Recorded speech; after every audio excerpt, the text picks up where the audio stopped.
Hola, un gusto saludarlos. Con absoluto respeto damos inicio al programa número 13 del Grupo de Estudios Constitucionales y de la Paz.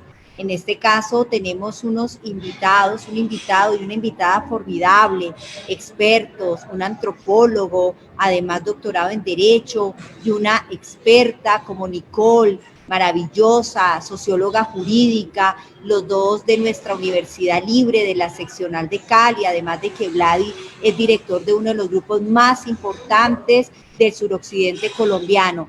Vladi, muy feliz de tenerla, a usted, de tenerla a Nicole, el respeto absoluto en el manejo de este pueblo, de lo que ha pasado ahorita con nuestros pueblos indígenas, nuestras nacionalidades. Yo le voy a dar el uso de la palabra a nuestro semillero, Jefferson Owens, y después también quedará al frente de este programa importante desde la perspectiva académica. Vamos a hacer otros programas, el profesor Andrés Guzmán, nuestro académico del Grupo de Estudios Constitucionales y de la Paz. Muchas gracias nuevamente y empezamos. Jefferson. Muy buenas noches, doctora Liliana.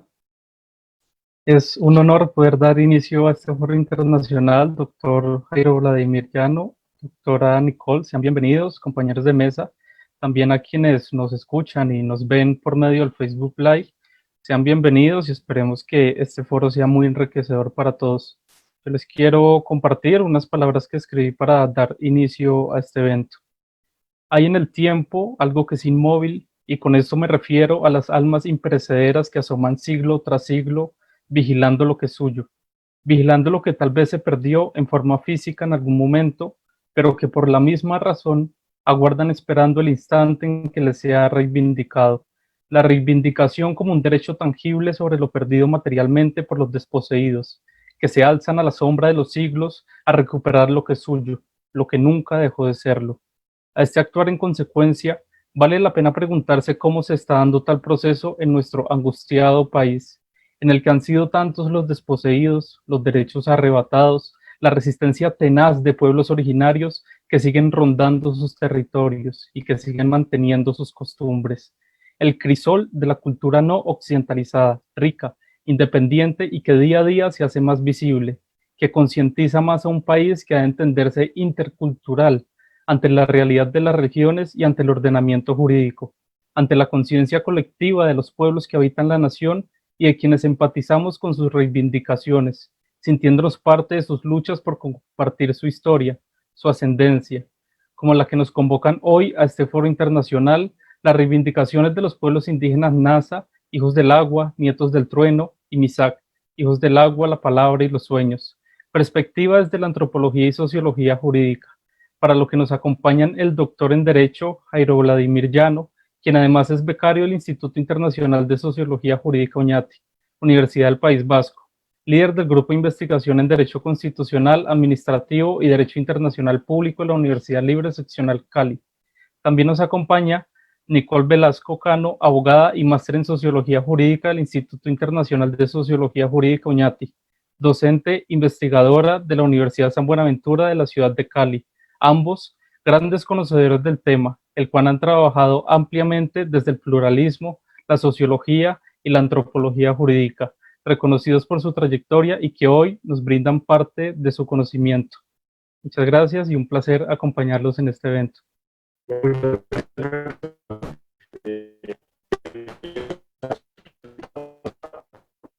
Mira, la profesora Nicole, es muy grato tenerlos aquí en este espacio tan enriquecedor. Bueno, tenemos una coyuntura compleja, ¿no?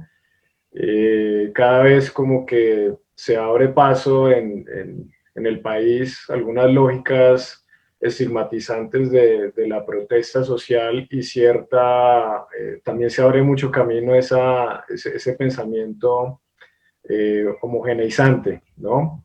Entonces, bueno, qué bueno que ustedes, a partir de ese ejercicio teórico, práctico y reivindicativo de los derechos de los derechos de los pueblos indígenas, en este caso de los pueblos Nasa y Misak, pues que nos permitan dialogar, ¿no? Acá conversar sobre esas alternativas, ¿no? En estas épocas también de crisis, pero ¿por qué no también de oportunidades, ¿no? Para repensar, resignificar y poder reivindicar precisamente estos derechos y obviamente el pluralismo y los territorios, ¿no? Entonces, bienvenidos, bienvenidos también las personas que poco a poco se han venido conectando. Los invitamos a dejar sus comentarios, sus preguntas, y bueno, vamos simplemente a pasar ya a las intervenciones de nuestros invitados. Les pedimos que por favor escriban allí sus intervenciones y al final pues vamos a dar un espacio para preguntas y comentarios. Entonces, bienvenidos. No sé si quiere comenzar el profesor Vladimir. Bienvenido. Adelante. Bueno, buenas noches a todos los invitados. Agradecer a Ariane para este evento. Digamos que muy agradable estar en este espacio. Y hacer una aclaración inicial, y es que este es un análisis académico, por eso se llama Reivindicaciones del Pueblo NASA y MISAC desde la antropología y la sociología jurídica.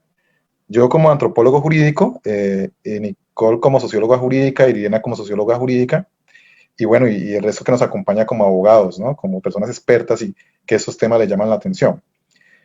Y primero hacer esa claridad. La segunda claridad es que los pueblos indígenas, digámoslo así, MISAC y NASA, han avanzado muchísimo en su proceso organizativo.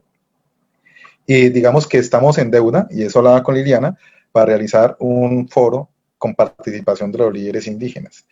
Repito, esto es un análisis desde la antropología y la sociología jurídica. Entonces vamos a intentar esta noche, digamos, hablar un poco de la parte reivindicativa de estos pueblos indígenas. En el cual, digamos, hemos acompañado desde hace tiempo, tanto de nuestra formación como antropólogo, pues a uno digamos que uno comparte desde hace años esa posibilidad con los pueblos indígenas y con otras comunidades étnicas, particularmente del departamento del Cauca. Una de las, digamos, uno de los importantes logros de estudiar antropología en Popayán es que tienes esa posibilidad, que tienes la posibilidad de compartir con todas las comunidades étnicas y de vivir uno de los departamentos, digamos, que tiene una alta incidencia del conflicto armado, conflicto social, pero que también tiene una rica diversidad étnica, que también se encuentra con la diversidad biológica que tiene esa región, una región bellísima y con la cual, digamos, he compartido muchos años y sigo compartiendo con ese departamento del Cauca. Vamos a hacer una descripción general, digamos, de los dos pueblos que hoy hemos querido exponer. Primero porque hay que hacer claridades, y definitivamente la invitación de Liliana cayó muy bien, porque hay mucha confusión en algunos conceptos. Se invitan expertos, como ocurrió hace unos 8 días, que invitaba a una experta en el tiempo, no recuerdo el nombre, en el cual planteaba que a los guambianos se les llamaba así porque se estigmatizaba y porque querían verlos inferiores.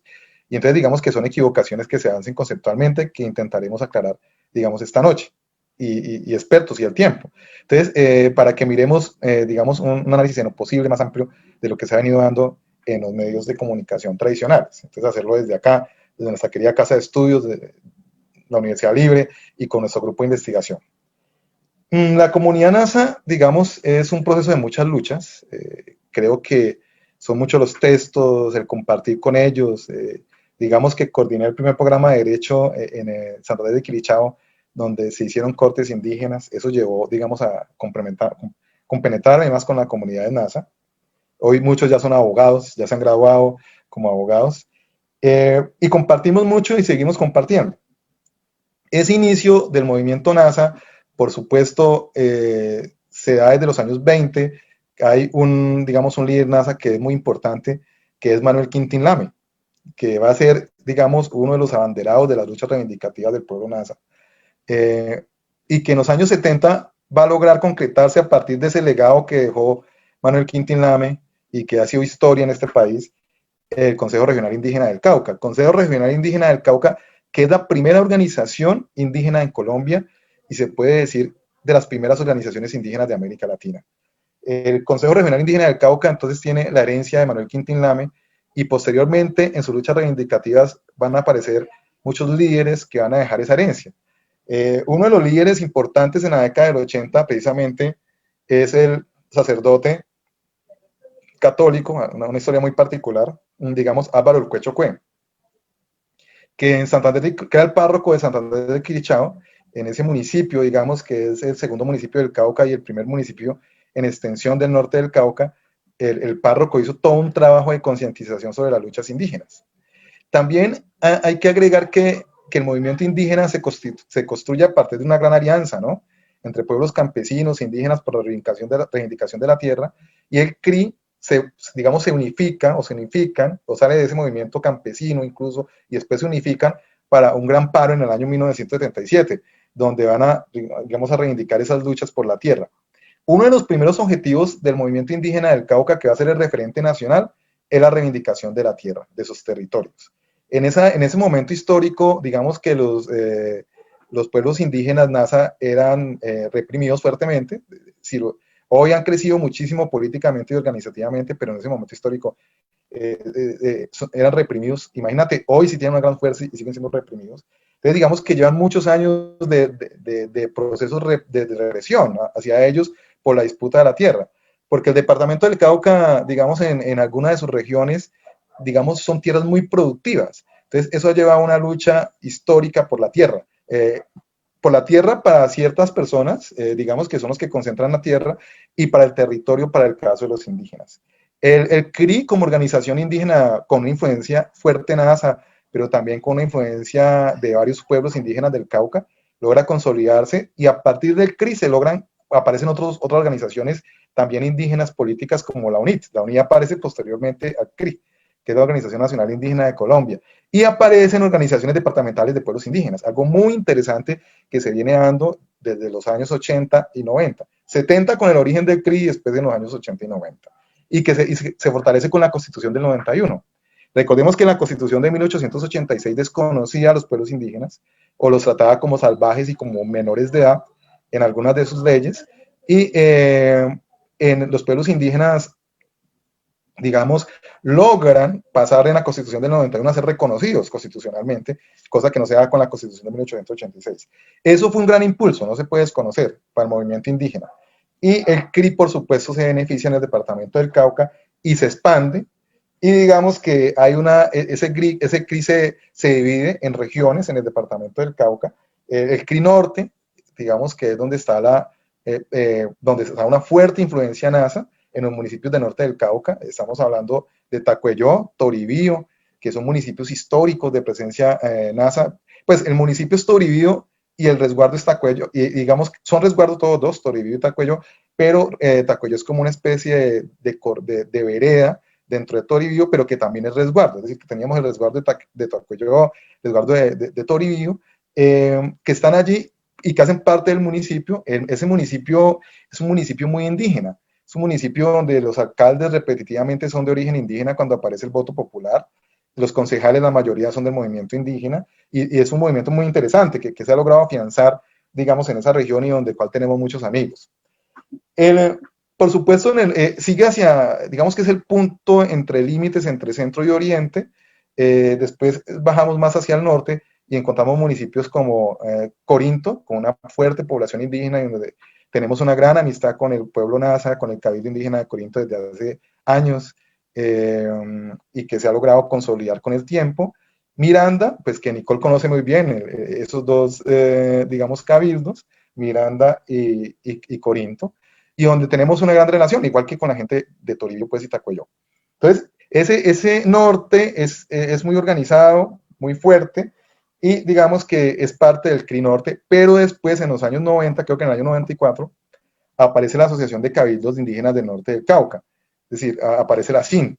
Entonces, y la SIN se va a convertir en una de las organizaciones más importantes dentro del movimiento indígena, que no solamente del Norte del Cauca, sino del país, y creo que han logrado, digamos, con el CRI, hacer un gran movimiento social indígena que se ha expandido. Precisamente producto de ese fortalecimiento del CRI y de la SIN, sale una propuesta en el 2004 que es la Minga. Y la Minga, digamos, en sus primeros encuentros, en sus primeras movilizaciones, era netamente indígena. Es decir, llegan 60.000 indígenas a Cali, y paulatinamente el pueblo caleño, el pueblo del suroccidente, comienza a ver en los indígenas una opción de organización social que definitivamente se debe de apoyar. Entonces, todo el suroccidente comienza a ver un reconocimiento de esa organización que es el CRI y la CIN con la propuesta de la Minga.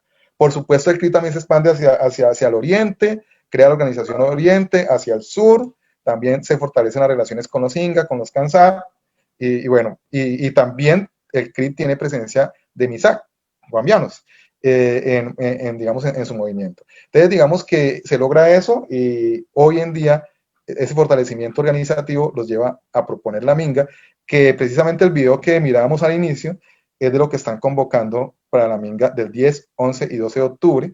Por lo general es en esta época porque es donde se celebra, digamos, la independencia, el autodescubrimiento de los pueblos en América. Entonces ellos han tomado la fecha del 10 al 12 de octubre como una fecha simbólica para la movilización social. Y eso ha sido repetido desde hace tiempo. En los años 90 también se movilizaron, ellos no han dejado de movilizarse, sino que después de 2004 tienen un protagonismo impresionante y logran, digamos, tener en la mesa de negociaciones las reivindicaciones. He estado en alguna mesa de negociación donde ellos han hecho un papel fundamental en ese proceso reivindicativo. Grandes movilizaciones que, por supuesto, hay que decirlo, han tenido resistencia de algunos sectores, sobre todo algunos sectores de Popayán, digamos, una especie de élite que no está de acuerdo con que la vía panamericana se tapone, pero que la mayoría de sectores del suroccidente, te lo digo honestamente, la mayoría de los sectores del suroccidente apoyan de forma abierta y consideran que ese movimiento indígena es un movimiento indígena válido y que ha tenido el apoyo permanente de la sociedad, digamos, del suroccidente y la sociedad caleña y de Popayán. Eso en torno a los NASA. Ahorita voy a hablar un poco de los MISA para después dar el paso a Nicole. Digamos que los MISA, eso sí me tocó como antropólogo, más que ahora que estoy en organizaciones con los NASA, y digamos que hemos estado permanentemente en contacto, nunca hemos perdido ese contacto con los NASA, pero con los MISA es como un punto de encuentro desde el origen como antropólogo. La Universidad del Cauca desde el primer momento nos envía a hacer trabajo de campo a Silvia, y es el primer contacto que tenemos, y todos mis profesores en antropología en esa época, en los años 90, que me formé como antropólogo, lo primero que hacen es llevarnos para los resguardos de los MISA. Y conocemos, por supuesto, el resguardo de Guambía y el cabildo de Guambía. Es importante hacer esta aclaración, como decía, porque a veces se malinterpreta. Guambía es un resguardo y es un cabildo, y lo voy a decir de esta forma, es el resguardo y el cabildo más importante de Silvia, es el más grande, y es el más grande de los MISA. No es una estigmatización, es su resguardo. Y como así lo llaman, pues los que son de Guambía son guambianos y guambianas. Entonces es una reivindicación también, el tener un resguardo en un cabildo gigante, don MISA, y donde se encuentran, y al lado del páramo, es una geografía impresionante, y donde tú vas con ellos y te van contando todo lo mágico y lo espiritual que tiene ese territorio. Entonces digamos que, y ellos han sido, como decían por ahí, un poco menos agresivos que los NASA, pero han estado siempre organizados, es decir, eso sí no se le puede quitar. Los guambianos o los MISA, los dos son válidos, han estado muy organizados en sus reivindicaciones. Y miren lo interesante, ahora que apareció el fenómeno de la estatua, volvimos también a recordar los estudios arqueológicos. Resulta que los estudios arqueológicos, y aquí estoy muy del lado de los MISA, definitivamente, los estudios arqueológicos nos dicen de que esos son sitios ceremoniales, sitios de entierros, todo el norte de Popayán. Es decir, que Popayán es un sitio histórico de los MISAC, de los guambianos. Cuando hacíamos arqueología, precisamente en Pomona, que queda al lado del Morro, hacíamos ensayo. La Universidad del Cauca tiene, digamos, esos territorios para hacer prácticas de arqueología. Nos dimos cuenta todo lo que encontrábamos, todo lo que se encontraba allí, se llaman basureros, y hacíamos unas técnicas de capaz que recuerdo porque no soy arqueólogo y también pues hay que tener esos límites, pero que vimos arqueología y recordaba que lo hacíamos allí. Y eso es una zona, digamos, de mucho material arqueológico. Por eso el Instituto Colombiano de Antropología, que tiene expertos arqueólogos, interviene en el caso de los MISA. Es decir, es una zona arqueológica de mucha presencia indígena. Por supuesto, eso está relacionado con su organización política. Primero tienen una organización política un poco deslindada del CRI, que es AICO, que es Autoridades Indígenas de Colombia, donde ellos, digamos, vienen sus reivindicaciones, sus procesos reivindicativos, y después viene AISO, es decir, se fortalecen en el suroccidente, que es la Autoridades Indígenas del Suroccidente Colombiano. Entonces, digamos que esa organización los ha llevado incluso a tener gobernador, a tener representantes en la constituyente. Los Misá y Guambianos han sido partícipes de la política, digamos, de las políticas que se han dado en la región. Entonces, y el país, porque los guambianos tuvieron a Lorenzo Muelas, digamos, como constituyente, a Floro Tonuala como gobernador del Cauca. Entonces, han tenido una historia también muy importante. Tampoco podemos desconocer pues, toda la historia política también de los Nasa con los Piñacue, que fueron senadores y también estuvieron muy pendientes de todo el proceso. Entonces, es eso, es decir, es todo un proceso organizativo muy interesante de los Misá y de los Nasa, que hoy están confluyendo y están, digamos, en un proceso muy interesante de los próximos días, donde los dos pueblos indígenas, hay que decirlo, y siempre lo planteo en mis escritos, son los dos pueblos indígenas más grandes del suroccidente, creo que del país, están entre los más grandes, por supuesto, los Nasa están entre los 3 primeros grupos étnicos más grandes, no hay que desconocer los Wayuu, que están de primero, y los Nasa creo que de segundo, y los Misá están entre los primeros 5 grupos también. Una población de los Nasa que puede llegar a 300.000, 400.000, pero que el Dani lo sigue contando mal, y una población guambiana que ya puede estar cercana a los 60.000 también.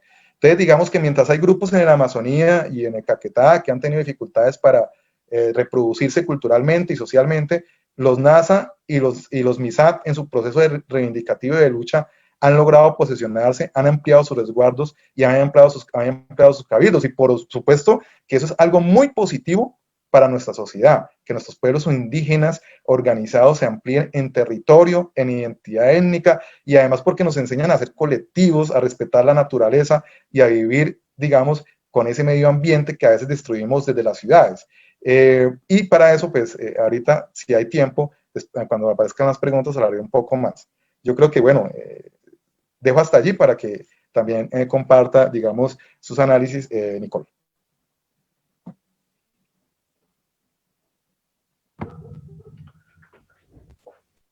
Muchas gracias, profesor Vladimir. Pues sí, pasemos de una con Nicole y luego entonces hacemos aquí una conversación, un poquito conversamos sobre este tema tan interesante. Entonces, adelante, profesora Nicole. Buenas noches, muchas gracias, Andrés, por coordinar este evento junto con la doctora Liliana. Gracias a la doctora Liliana por esta invitación. Creo que estos diálogos son supremamente necesarios y por supuesto pues a la Universidad Libre de abrir estos espacios. Nosotros hemos venido trabajando por supuesto desde una perspectiva académica y considero que desde una perspectiva académica hoy la academia tiene que pensarse en clave de, digamos, la reivindicación también colectiva de los derechos de los pueblos indígenas.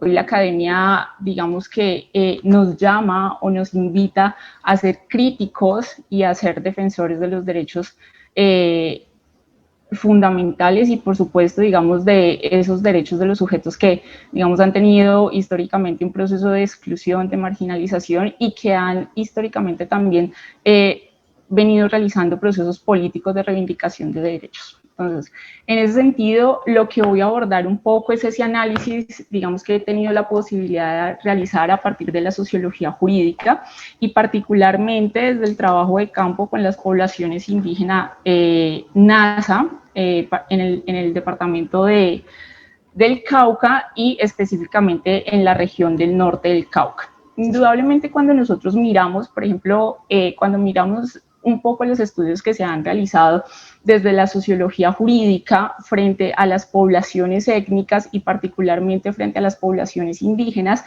vamos a encontrar que la literatura nos muestra ampliamente, digamos, un desarrollo frente al pluralismo jurídico y particularmente frente a las formas de justicia que realizan, digamos, estos colectivos indígenas, ¿cierto? Entonces, un poco de esa literatura nos habla un poco de esa literatura nos habla de ese proceso de pluralismo jurídico que está relacionado de cierta forma con los avances constitucionales que se han hecho en la región de América Latina a finales del siglo XX y digamos en las primeras décadas del siglo XXI. Es decir, asistimos hoy a países latinoamericanos donde en su mayoría, como por ejemplo lo es el caso de Colombia, como es el caso de Ecuador, el caso de Bolivia, el caso de Venezuela, pues se reconocen unos derechos para la diversidad cultural, ¿cierto? Particularmente en Colombia se reconoce ese derecho a la diversidad cultural en el artículo 7º y se reconoce ese derecho, digamos, o se materializa ese pluralismo jurídico en el artículo 246, que es cuando se posibilita, digamos, entrar en un diálogo en la jurisdicción especial indígena, ¿cierto? Sin embargo, digamos que estos procesos reivindicativos no solamente se han realizado desde los procesos de justicia.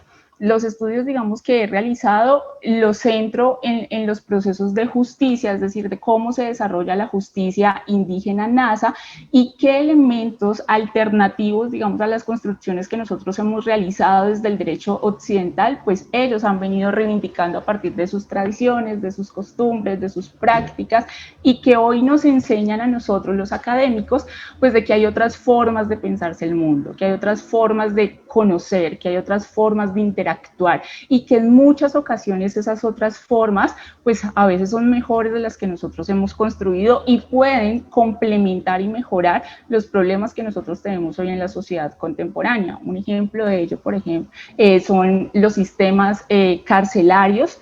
Cuando hablamos, digamos, de toda la crisis penitenciaria, cuando hablamos de toda la vulneración de derechos fundamentales que se dan en este contexto, ¿cierto?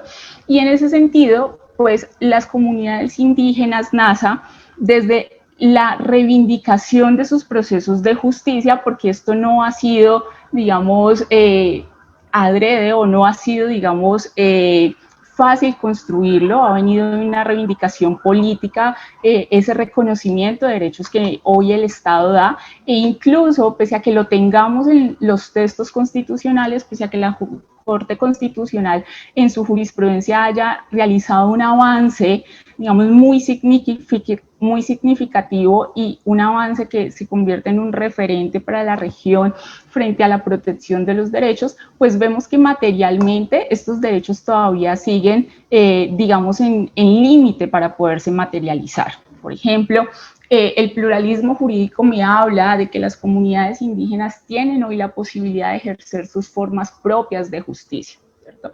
Pero en una primera década, digamos, de que se entraba mucho en tensión entre quién debería poder decidir un caso, por ejemplo, de una transgresión de una práctica cultural, si la jurisdicción ordinaria o si tal vez la jurisdicción especial indígena a partir de su justicia indígena.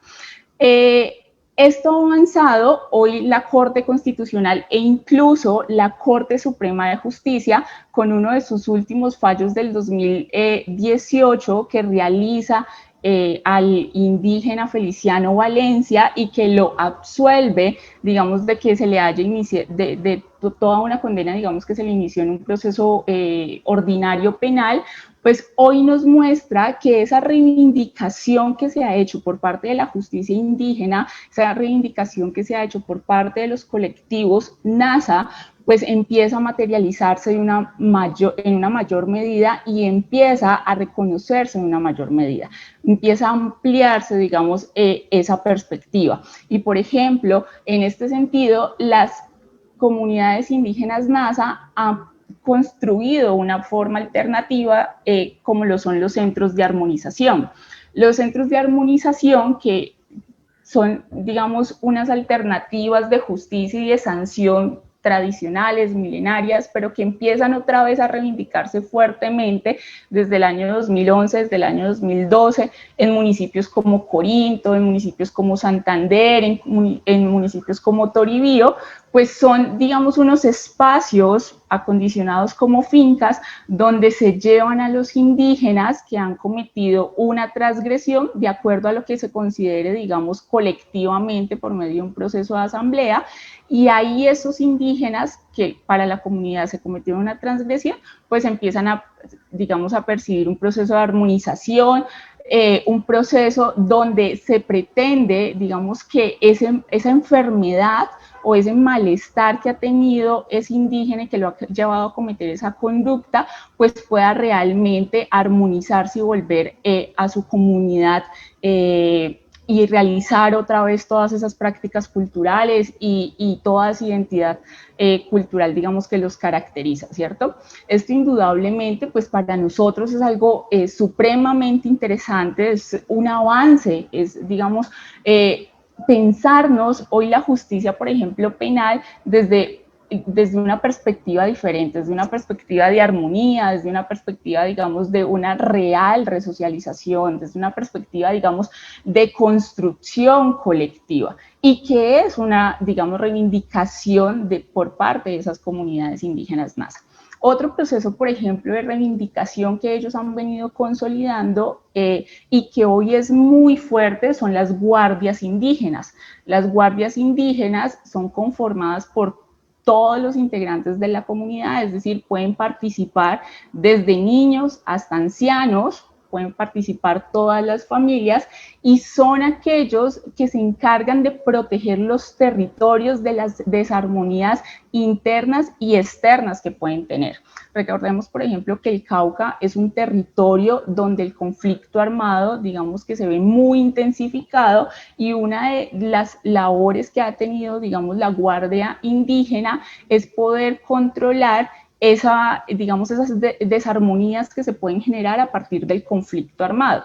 También, por ejemplo, en ese proceso de la Guardia Indígena, digamos, como autoridad que controla ese territorio y que controla esa armonía, hoy en tiempos de COVID ha jugado un papel supremamente importante. Por ejemplo, las guardias indígenas son hoy las que se encargan de realizar todo un proceso, digamos, de desinfección, de armonía a partir de sus prácticas culturales, de a partir de sus plantas medicinales, de a partir, digamos, de su forma de cosmovisión, para las personas que ingresan al territorio. Y esto es bien particular y bien interesante. ¿Por qué? Porque usualmente, digamos, los accesos a los servicios de salud que pueden tener estas comunidades, pues son muy limitados.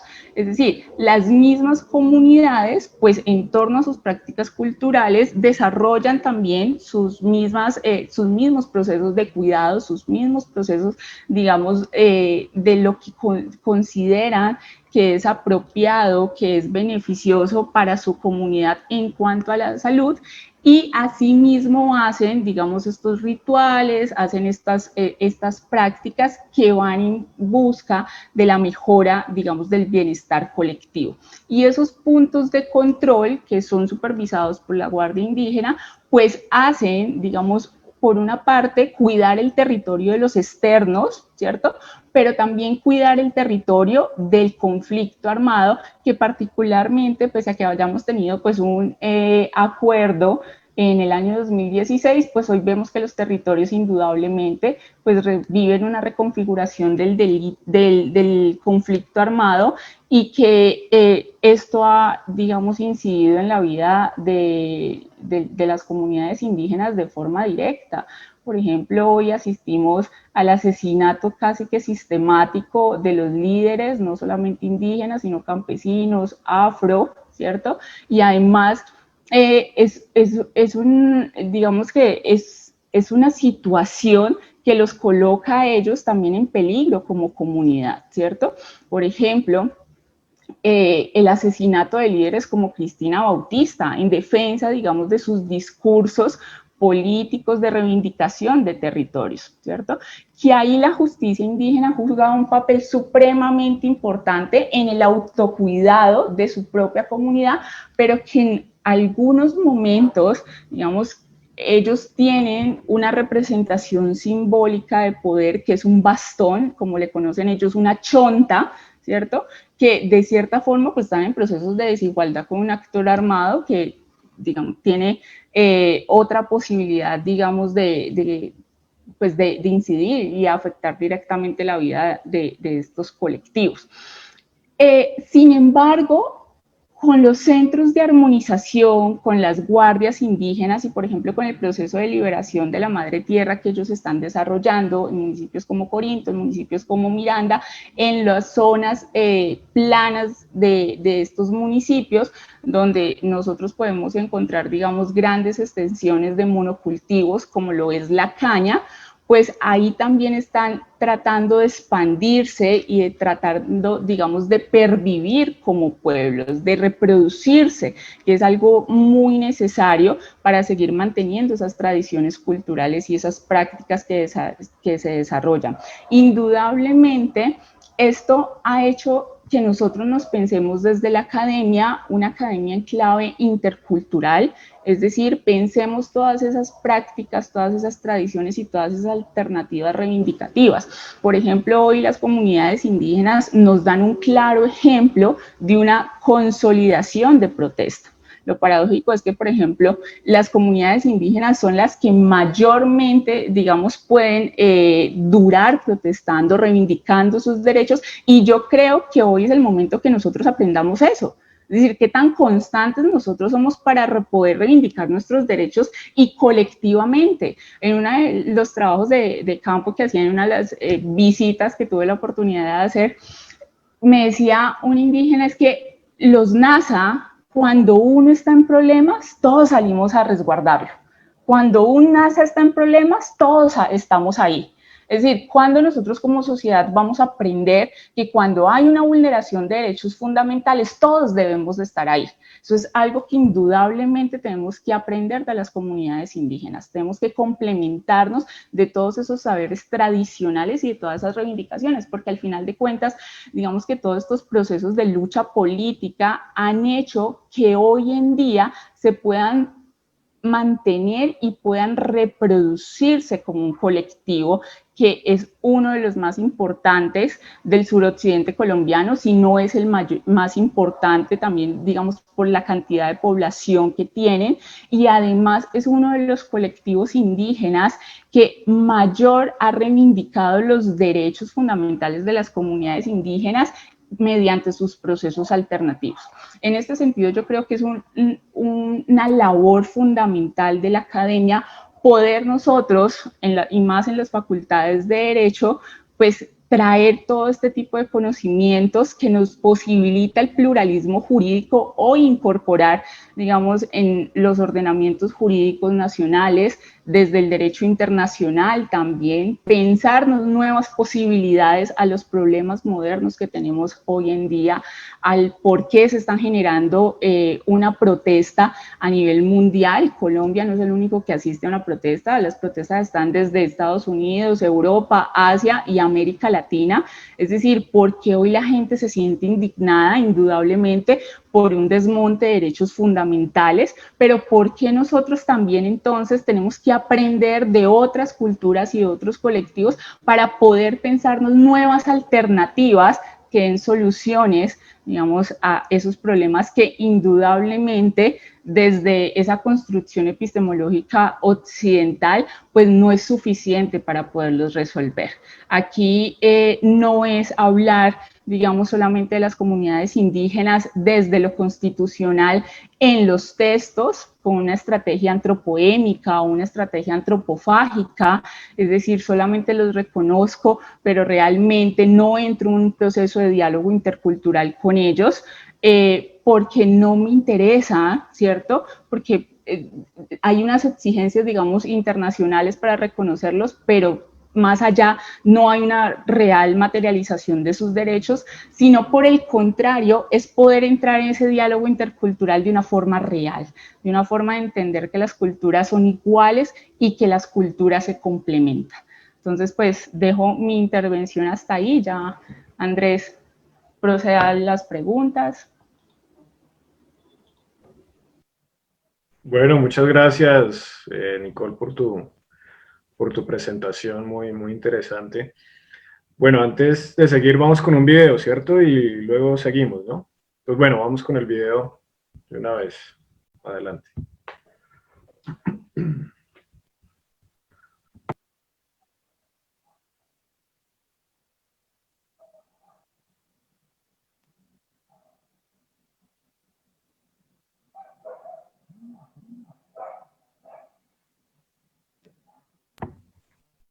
¿Está sin volumen?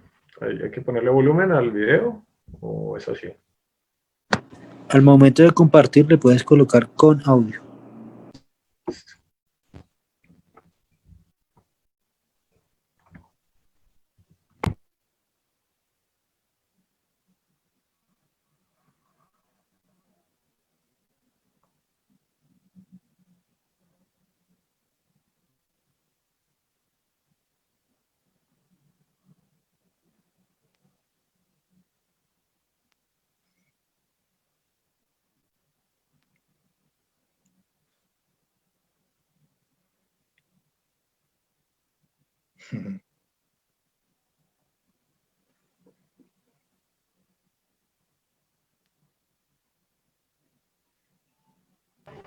¿No se escucha? ¿Algo pasa? Porque si quieren, si no se escucha bien, interrumpimos y seguimos.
No se escucha.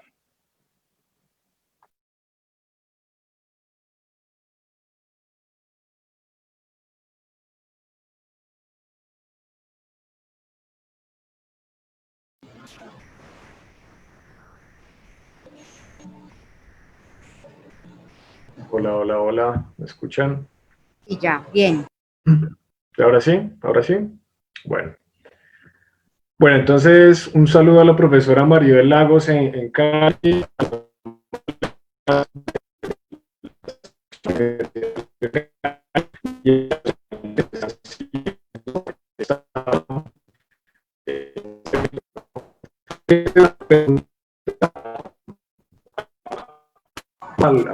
Querido Andrés, seguimos con problemas de audio. ¿Cierto que sí? Sí, ¿cierto?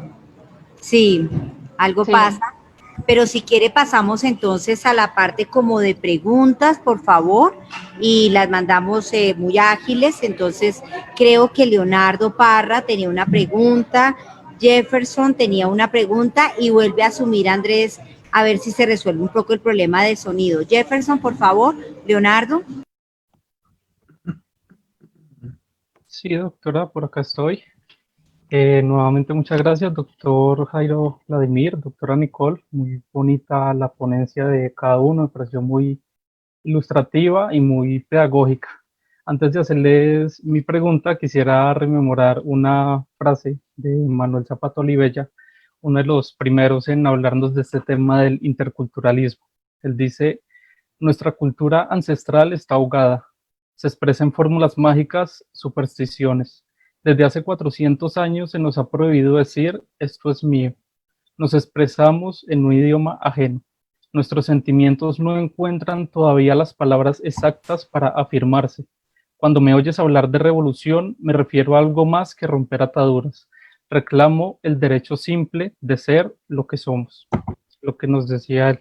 Yo al principio tenía una pregunta dirigida a cómo se daba este proceso de cohesión entre el derecho, las ciencias sociales, los pueblos indígenas, la academia, y creo que ambos han sido muy ilustrativos en esa parte, incluyendo incluso el factor político. La doctora Nicole también nos amplió un poco más el panorama sobre la academia repensada para este tipo de factores. Yo quisiera preguntarles, frente a estos factores que se presentan, que están ahí en la interculturalidad, lo que somos como sociedad, lo que somos como academia, como abogados, como estudiantes, como personas de a pie, ¿qué creen que hace falta? qué aún está débil, qué debemos fortalecer y hacia dónde debemos mirar para ser un país más consciente con esta interculturalidad, que los procesos jurídicos y culturales de reivindicación puedan ser más sólidos para nuestra cultura.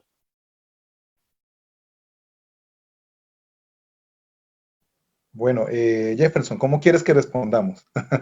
¿Nicole o iniciamos? Doctor, usted que habla primero, si quiere. Gracias. Listo, muy bien. Mire, las luchas de los pueblos indígenas no han sido solas. Las luchas de los pueblos indígenas han sido, digamos, de alianzas, de alianzas. En un primer momento la alianza con el campesinado, después, digamos, se van prácticamente solos. Pero en ese proceso de organización, por ejemplo, del CRI, de que yo hablé, habían intelectuales, antropólogos que acompañaban ese proceso organizativo. Eh, y digamos que esas tendencias de los antropólogos con los indígenas dieron unas discusiones políticas internas al interior del Consejo Regional Indígena del Cauca, pero que es muy interesante. Es decir, los antropólogos en cierto momento que han tenido un compromiso, digamos, con las reivindicaciones han sido muy importantes en la organización indígena. Es decir, los antropólogos jurídicos también han aportado de la parte de la justicia indígena, de la justicia política, y digamos que sí han jugado un papel esencial. Ahorita cuando se dio el caso del derribamiento de la estatua de Sebastián de la Alcázar en Popayán, el Departamento de Antropología de la del Cauca actuó, el Instituto Colombiano de Antropología, el ICANN también actuó, y se pronunciaron también los antropólogos del externado. Es decir, inmediatamente aparecen todos los antropólogos diciendo, bueno, hay que respetar la diversidad cultural y hay que compartir algunas acciones decoloniales, porque son tendencias que tenemos. En antropología, pues, hay muchas tendencias, digamos, está el estructuralismo francés de Levi Strauss, que fue tan importante y que fue abogado, ¿eh? Es decir, fue primero abogado y después antropólogo, Levi Strauss, y se convirtió en el antropólogo más importante, digamos, o uno de los antropólogos más importantes del mundo, y el más importante creo que de Francia. Entonces, el estructuralismo francés que hablaba de la diversidad cultural y del conocimiento de la diversidad, el materialismo cultural de Marvin Harris, un estadounidense, que habla de la alimentación y el cuidado del medio ambiente. Entonces, digamos que esas tendencias también están dentro de la antropología y, por supuesto, afectan los estudios de comunidades indígenas. Pero digamos que en el caso latinoamericano, yo creo que ni colombiano, también latinoamericano, los antropólogos y los indígenas han estado aliados. Pero, por supuesto, tampoco podemos desconocer el papel de los abogados, abogados que han llevado muchos casos complejos en el caso del Cauca, que han ayudado a la autonomía indígena. Creo que hemos aportado muchísimo, antropólogos, abogados, científicos sociales, y es una relación de intercambio recíproco. Yo creo que el país hay que transformarlo, digamos, y es la alianza entre todos. Es una relación, como decía Nicole, de la interculturalidad. Si logramos hablar, digamos, entre culturas diferentes, entre objetivos, yo creo que podemos avanzar. Y ese es digamos, el secreto que podemos dar para un paso adelante. Trabajar camunadamente entre indígenas, intelectuales, académicos, profesores, sociedad en general. Yo creo que vamos a lograr transformarlo, porque el problema no es indígena, el problema es nacional. El problema es de una sociedad nacional excluida que ha sido, digamos, afectada por todo lo que ha pasado en la política nacional en los últimos 50 años, digámoslo así. Y entonces hoy estamos en un proceso donde los movimientos indígenas están fortalecidos y donde hay una antropología crítica, donde puede también haber una sociología, un derecho que también se plantea crítico, que hay un derecho que ya le gusta a estos temas de la diversidad cultural. Entonces, digamos que es la unión de todos. Yo no comparto a veces y siempre me opuse a las diferencias a veces que suceden entre NASA y MISAC. Yo siempre he creído que tienen que trabajar juntos y por eso mira lo interesante, cuando trabajan juntos les va muy bien, ahorita están muy fortalecidos, los MISA están por supuesto muy fortalecidos con lo que pasó, están con un protagonismo inusitado y hay que apoyarlos, y los NASA están pues en sus indicaciones digamos, de la madre tierra, la liberación de la madre tierra.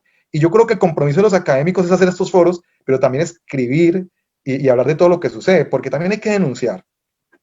Creo que las luchas indígenas, y hay que decir campesinas y negras, que hoy está convocando el CRI, por ejemplo, con la Minga, son luchas muy complejas, porque han afectado intereses particulares donde han sido perseguidos, y eso hay que denunciarlo. la persecución de los líderes indígenas, las amenazas contra ellos, de los líderes campesinos, y ahí sí no se puede distinguir entre Misá, Nasa, Embera, o Wayú, o Kogi. Es una persecución constante contra todos nuestros líderes indígenas, y es algo contradictorio, ¿no? Porque se supone que a nuestros indígenas hay que protegerlos, y resulta que cuando vamos a ver en sus luchas se les persigue, se les estigmatiza, se les tortura, se les detiene. Y eso no puede ser, porque son nuestra ancestralidad, son nuestra proyección, son nuestro pasado para proyectarnos a ese futuro que queremos construir. Entonces yo creo que el compromiso de la sociedad colombiana, de todos nosotros, es seguir aportando a luchas transformativas y que lleven a, digamos, a pensar en un nuevo país. Ahí me acuerdo de Boaventura de Sousa cuando plantea que desde el sur estamos creyendo conocimiento. Desde el sur, es decir, desde América Latina, desde el Cauca, desde Nariño, desde el Valle, con las prácticas ancestrales de nuestros pueblos y comunidades étnicas, estamos aportando a esa transformación que necesitan las Américas e incluso a veces a nivel global. Muchas gracias, doctor Vladimir.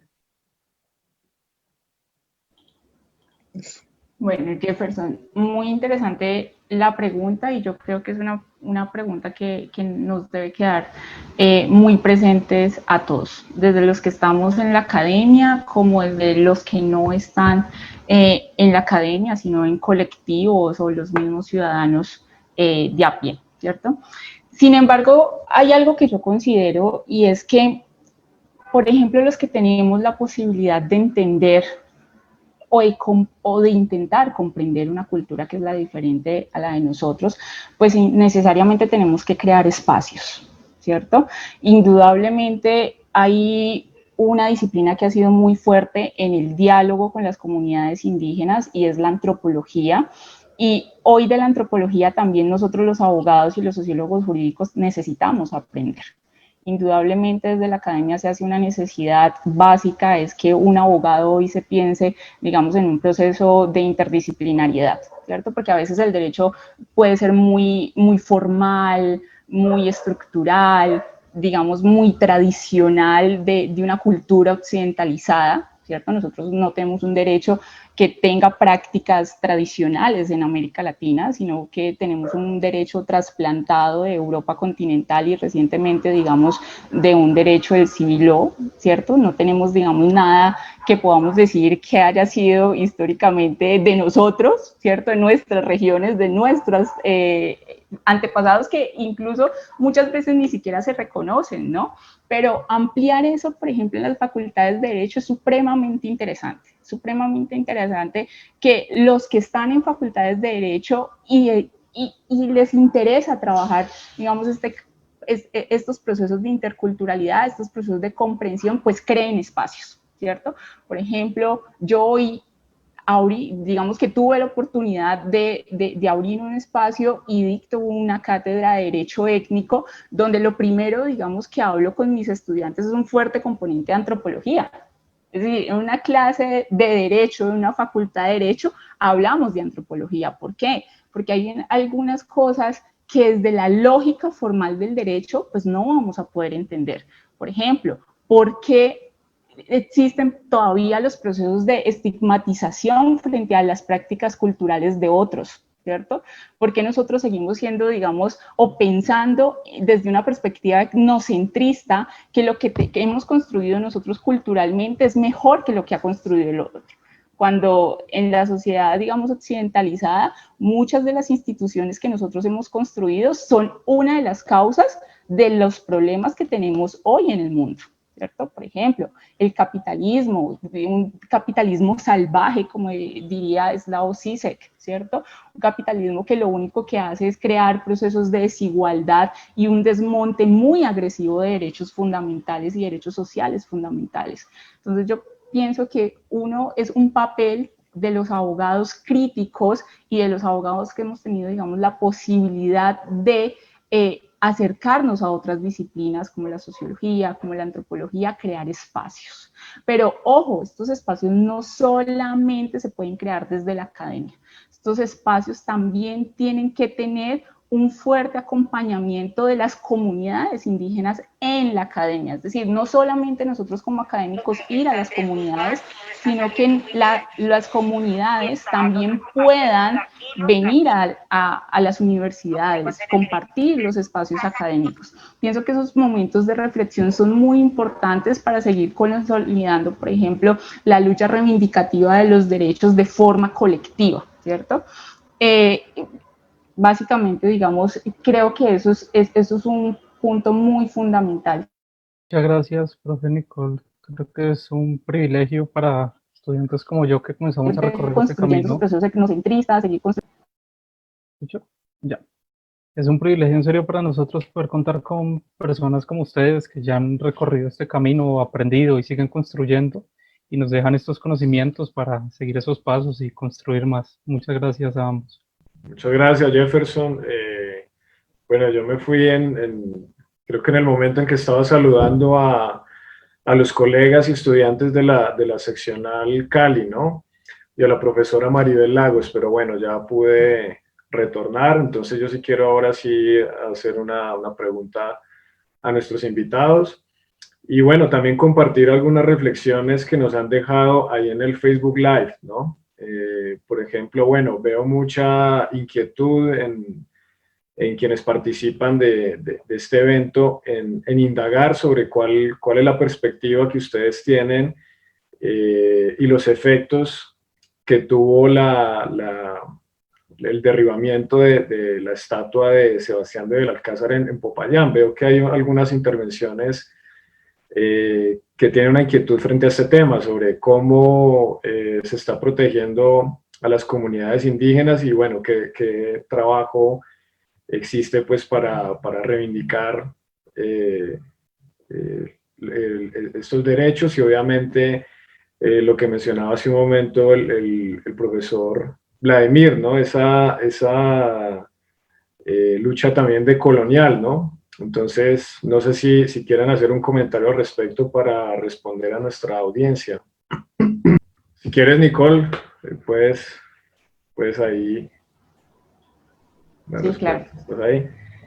Bueno, eso es algo muy interesante. Y además porque particularmente lo interesante de este caso es que no se generó ningún tipo, digamos, de violencia ni por parte...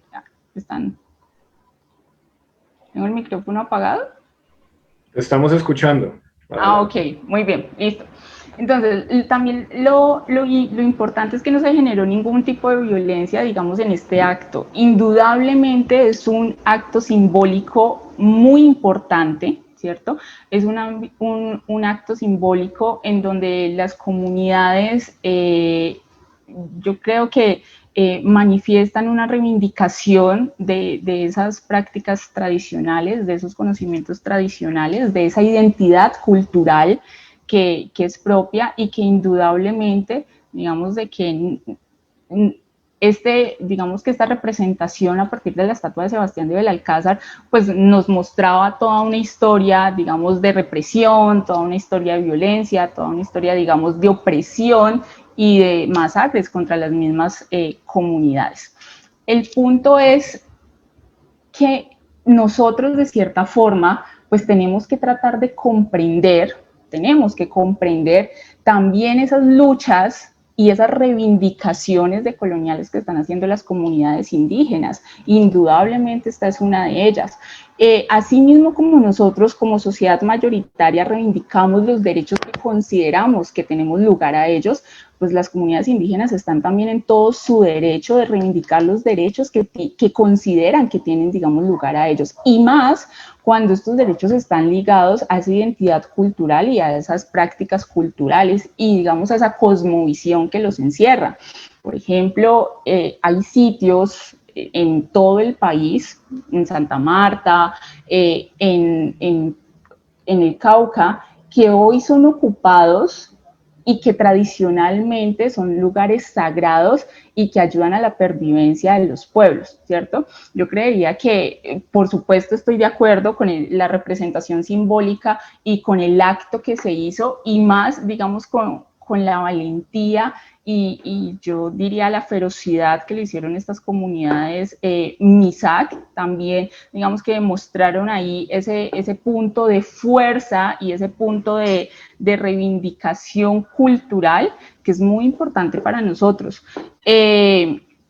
En este sentido, pues considero de que indudablemente es un acto simbólico que más que criticarlo y estigmatizarlo, ¿cierto? Como lo han hecho algunas autoridades del mismo departamento, pues creo que hay que apoyar a seguir reivindicando estos actos simbólicos y que realmente de una cierta forma pues empieza a pensarnos en una Latinoamérica más descolonial, en una Latinoamérica, digamos, que realmente se piense una identidad cultural desde sus propias comunidades, y en una Latinoamérica que se piense una identidad cultural desde culturas, digamos, que han sido trasplantadas, pero que a la misma vez no han sido trasplantadas pacíficamente, sino que también han sido trasplantadas a partir de la violencia. Por ejemplo, hoy nosotros asistimos a fuertes fenómenos de la violencia, la desigualdad que genera el capitalismo es una violencia que desde mi perspectiva es una violencia directa, es decir, el desmonte de cualquier tipo de derecho fundamental,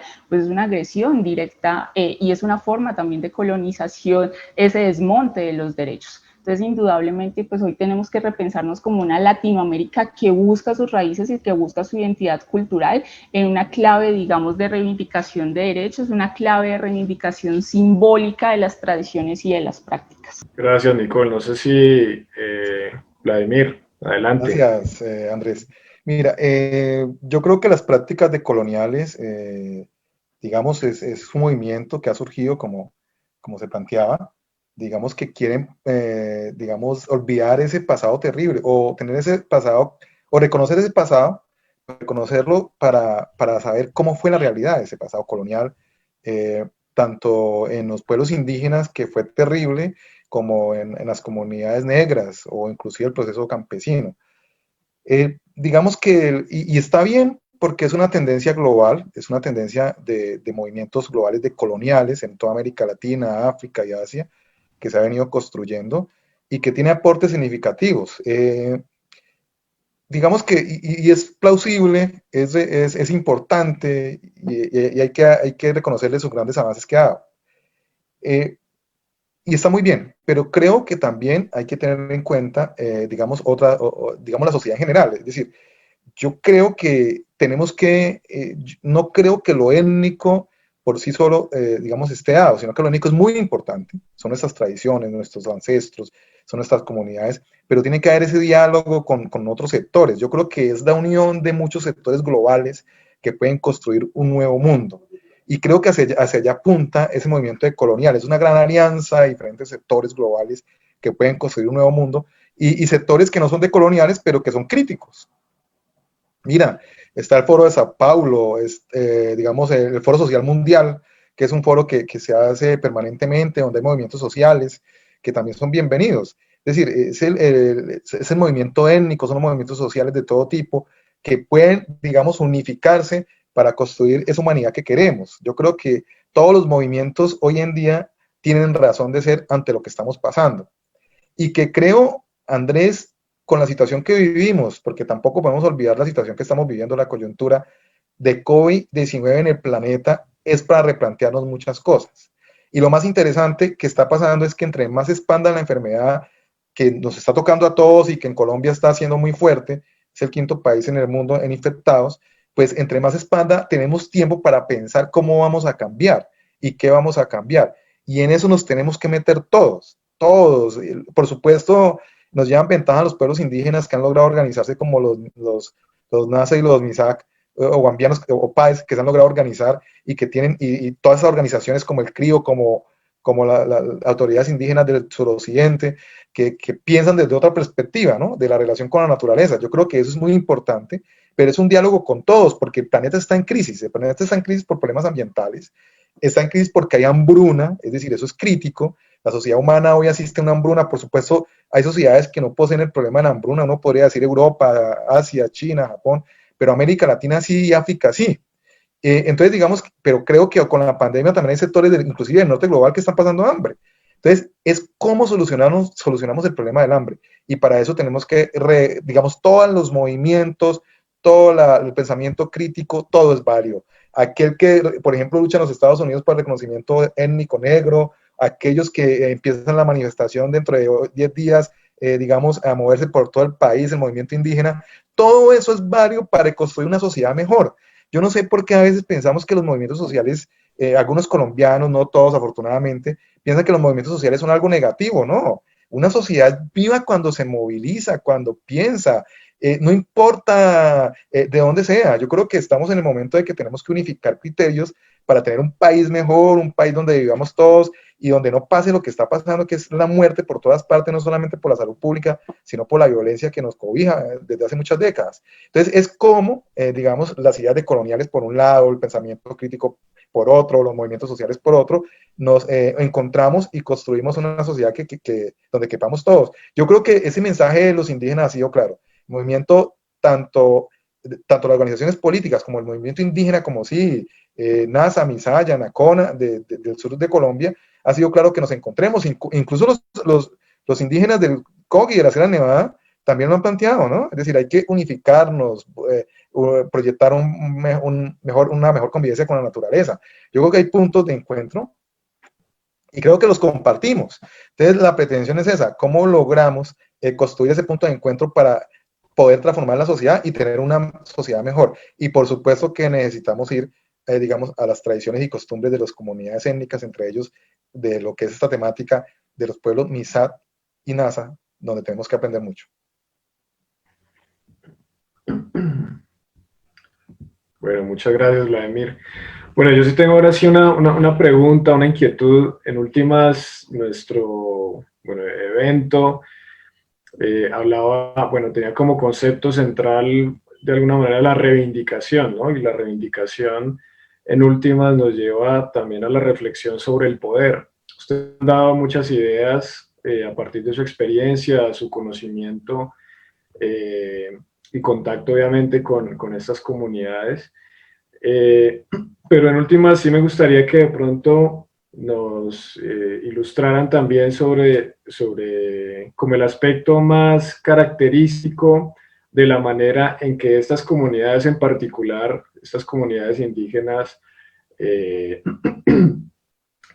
precisamente entienden el poder, cómo se diferencia, por ejemplo, bueno, aunque Vladimir dice que se busca una alianza, ¿no? Entre diferentes movimientos sociales, etcétera, indígenas, bueno, pero en últimas, ¿qué sería lo característico de estas comunidades indígenas en su lectura frente al poder, ¿cierto? Uno podría decir como el álgebra, que es lo que le ha permitido, en términos tácticos, estratégicos, históricamente, posicionarse donde está y tener, por ejemplo, un gran respaldo ciudadano en esos territorios, y solidaridad también de otros movimientos. Entonces no sé si podamos avanzar un poquito, aunque es un tema muy amplio, pero bueno, digamos lo más central o lo que ustedes destacarían de manera especial.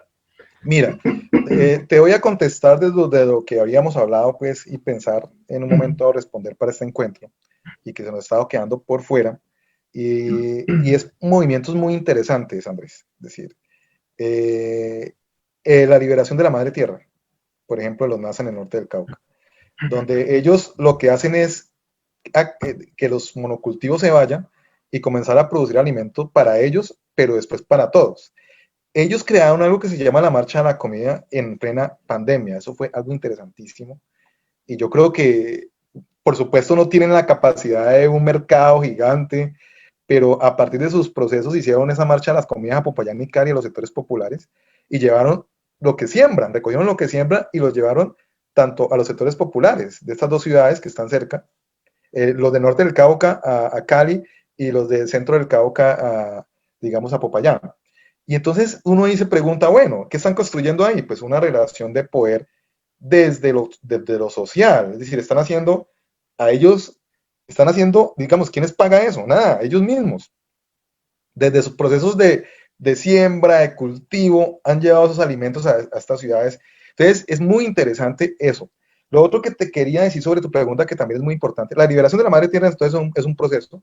Desafortunadamente lo vimos y quería hablar un poco sobre eso y la idea es hacer un foro con ellos, que ellos saben más de eso que nosotros. Pero hace unos días vimos que unos indígenas se encontraban liberando la madre tierra y dispararon y quedaron, digamos, 2 indígenas asesinados en ese proceso de liberación de la madre tierra. Entonces, digamos que, miren lo interesante, buscan una lucha para sembrar, para comer ellos, pero también para darle a los que no tienen.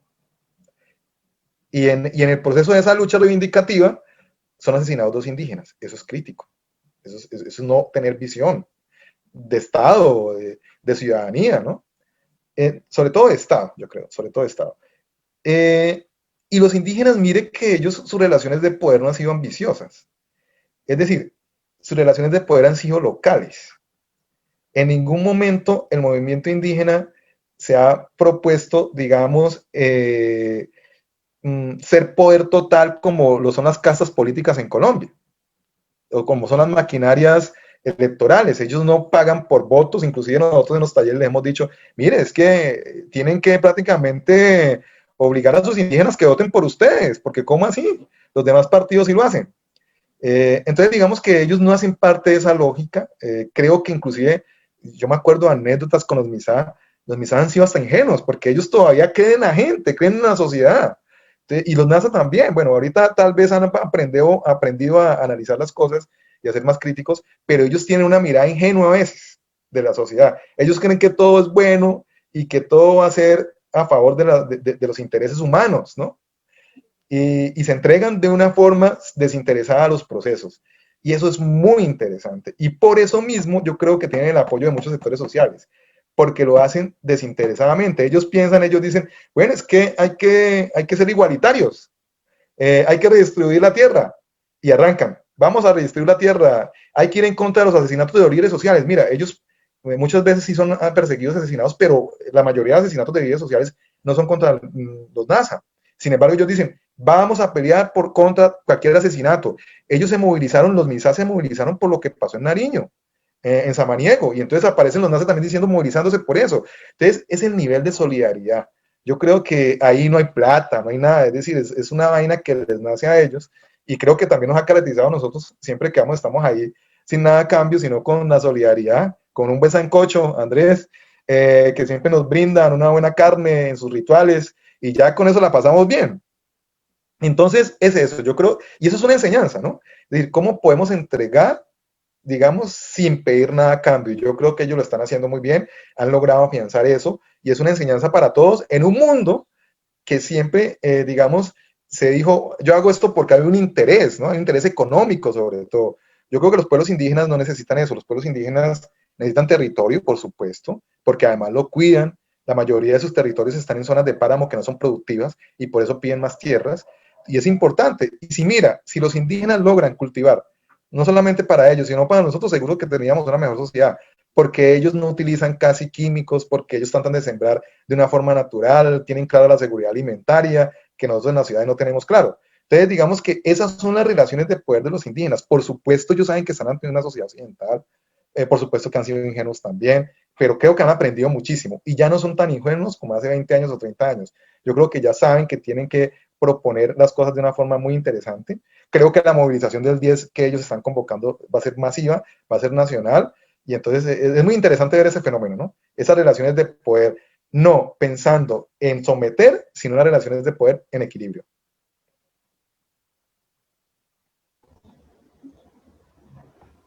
Adelante, Nicole, querías decir algo. Sí, a mí me parece muy interesante la pregunta y más porque siento que cuando planteas la pregunta, estás planteando la pregunta, digamos, desde una perspectiva del poder como nosotros lo hemos construido en la sociedad occidentalizada.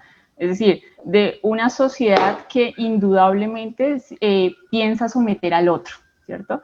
Y aquí en las comunidades indígenas, algo que yo he podido aprender, digamos, de lo que ellos me han enseñado, es que todas las estructuras aquí para ellos no son importantes. Incluso, por ejemplo, hace algunos años ellos vienen tratando de reivindicar, digamos, sus procesos organizativos. Antes, digamos, que los cabildos estaban conformados como lo había dejado las colonias, de una forma estructural, ¿cierto? Un gobernador, un subgobernador, un fiscal, y hoy en día ellos dicen, nosotros, digamos, desde nuestra cosmovisión, no nos pensamos, digamos, en una estructura jerárquica, sino que nos pensamos en una colectividad. Y en ese sentido han venido transformando su organización política y, por ejemplo, hoy no tenemos esa clase de figuras, sino tenemos las figuras de las autoridades tradicionales, que es un grupo, digamos, de 7 autoridades en los indígenas Nasa,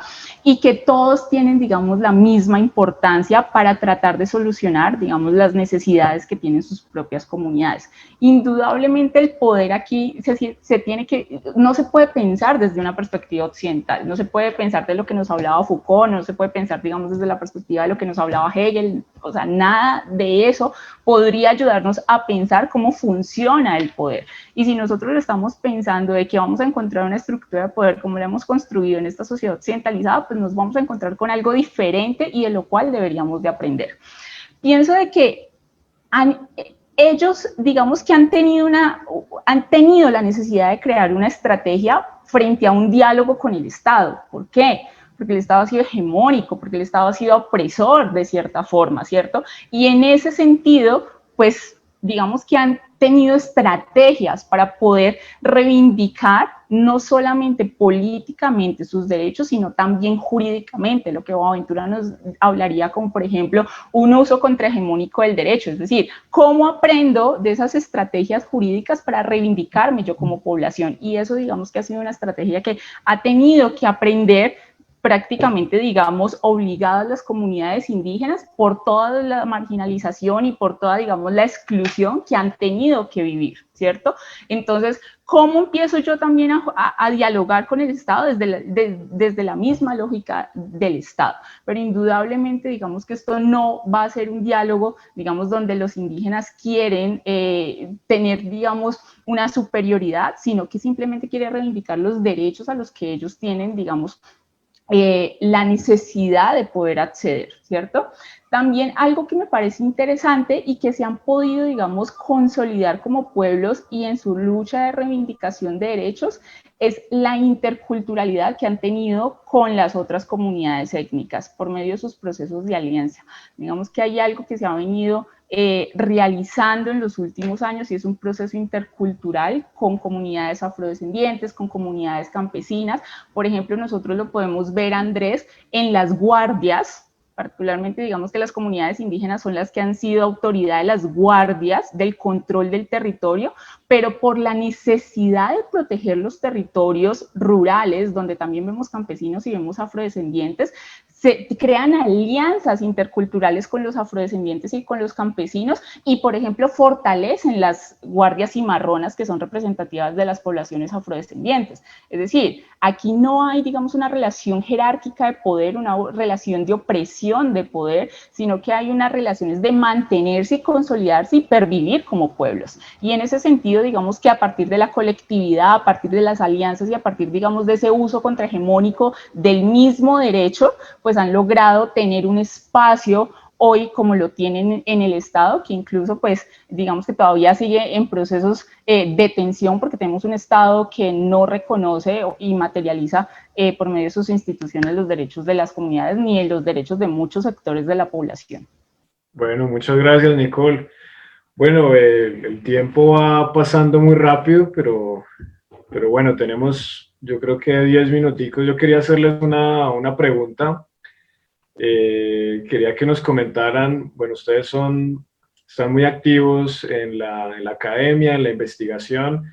No sé si quieran adelantarnos y compartir con nosotros algunas puntadas de los temas que están abordando en este momento, su trabajo investigativo como docentes, de lo que hacen en la universidad. Entonces, actualmente, ¿en qué están trabajando? Si quieren, cuéntenos para ir cerrando un poquito y después no sé si Jefferson quiere agregar algo más.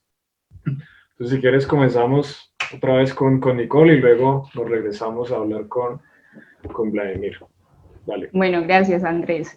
Indudablemente, pues mi campo de investigación es derecho étnico, es interculturalidad, antropología, sociología jurídica, y en el marco, digamos, de ese campo de investigación, digamos que estoy ahorita desarrollando investigaciones sobre diversidad cultural, biodiversidad y extractivismo. Es algo que estamos realizando desde las comunidades afrodescendientes indígenas del litoral pacífico.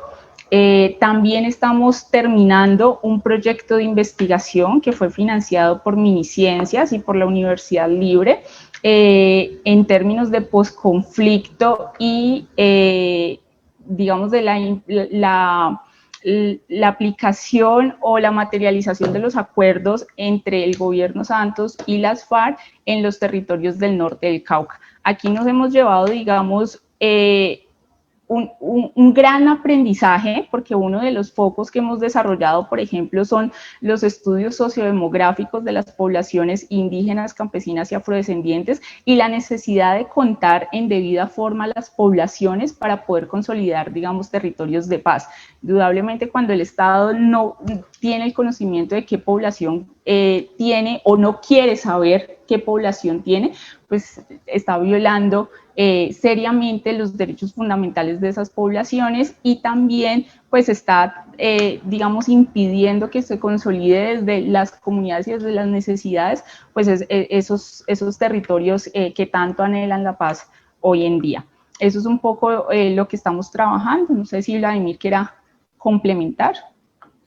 Bueno, pues sí, digamos que ya que estamos terminando, agradecer a todos los que nos vieron. Ahí saludos desde Estados Unidos, con Jairo Valencia, un antropólogo por allá del movimiento que hace tiempos, Martín Tinganá. Bueno, y los estudiantes y los semilleros que siempre nos acompañan.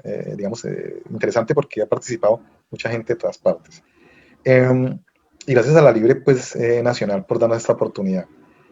Digamos que, como decía Nicole, tenemos un proyecto de investigación. Ella, como joven investigadora de Miniciencias, se está desarrollando actualmente. El grupo de investigación pues está en A1, como lo presentó Liliana.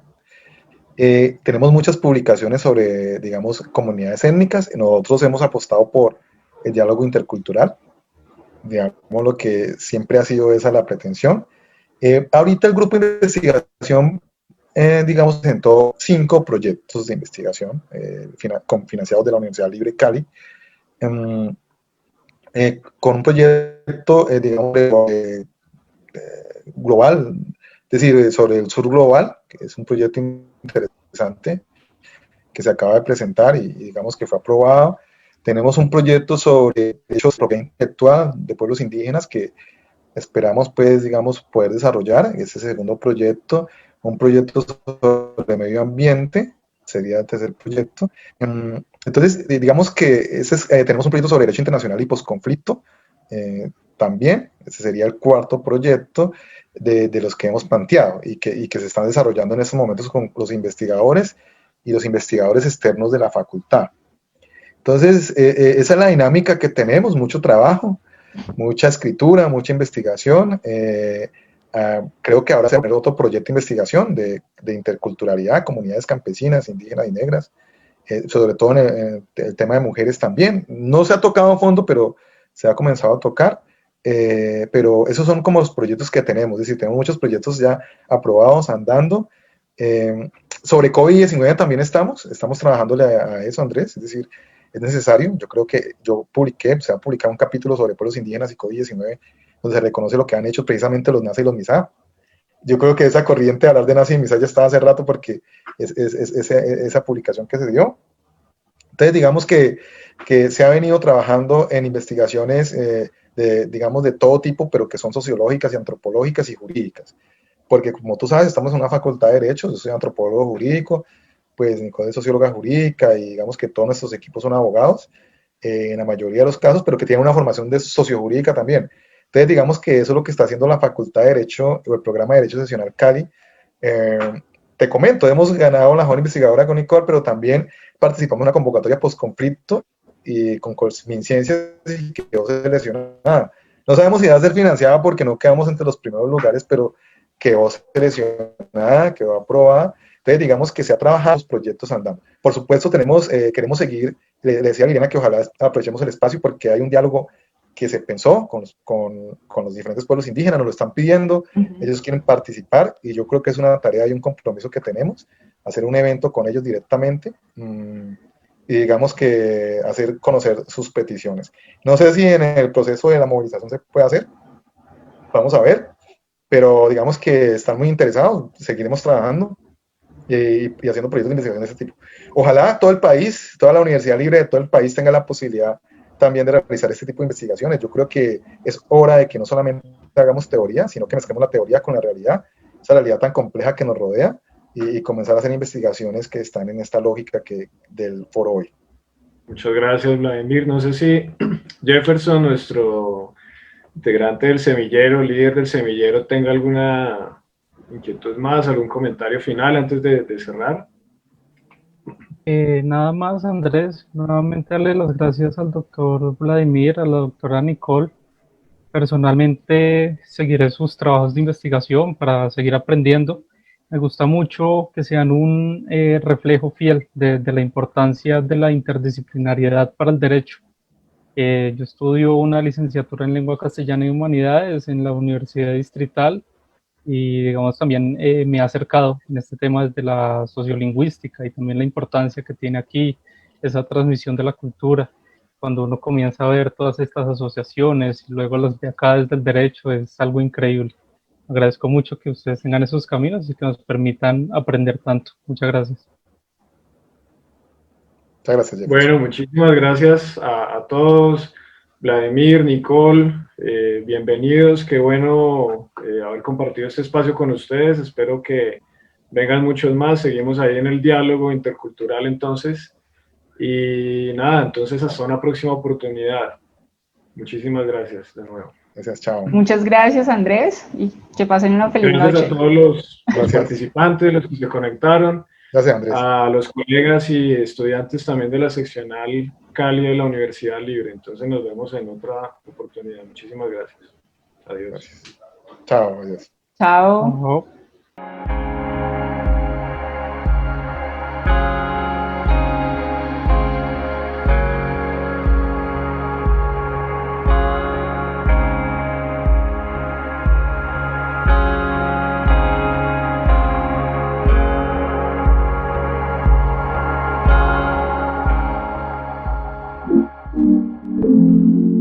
Thank you.